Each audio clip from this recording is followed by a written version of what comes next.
One of the important lessons I've learned over the last couple of years as a Heisman voter is not to come into the season with any expectations, because it feels like the Heisman race starts in October.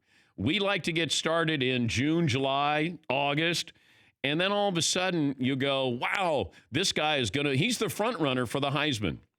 I never look at that guy who's killing it in September, even in the early parts of October. It feels like there's always somebody who comes out of nowhere. There's a good story. There's momentum. Kyler Murray last season, Lamar Jackson in 2016, Johnny Manziel in 2012, Cam Newton in 2010. And now that we're giving freshmen a fair shot, the field's even more wide open here. You got Trevor Lawrence. You got Tua Tagovailoa. Oregon's Justin Herbert. Jalen Hurts transferred to Oklahoma, and the Sooners are on a Heisman roll. Feels like it'll be a quarterback. Used to be a running back award. Now it's a quarterback award. Most voters have a strong recency bias, and you don't want to jump to conclusions in September, let alone in August. And there are a couple other names that I'm looking at. Jonathan Taylor at Wisconsin, their great running back. Sam Erlinger at Texas. Texas is going to be a big player this year, top 10 team. Adrian Martinez at Nebraska is just kind of a sneaky name as well. There'll be other players.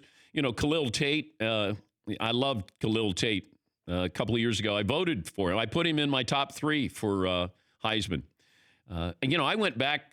I voted for Golden Tate as one of my top 3 Heisman candidates a few years ago when he was coming out of Notre Dame. Like, just the value of these players.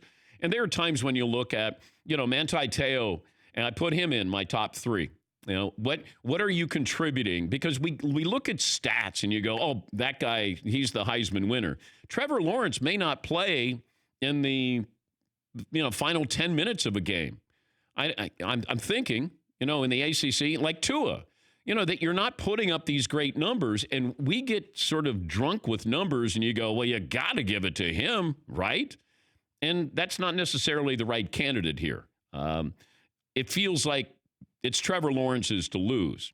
But if I was a betting man, which I'm not, I would probably take the field. I'll give you Trevor Lawrence, and I'll take the field. Yes, McLovin.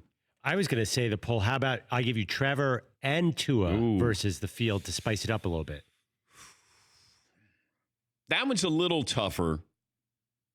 I feel like they might give it to Tua as well, because Tua kind of deserved it a little bit last year too. I mean, he was right there with Kyler Murray. So maybe he was so close last year, let's give him a little boost. Yeah.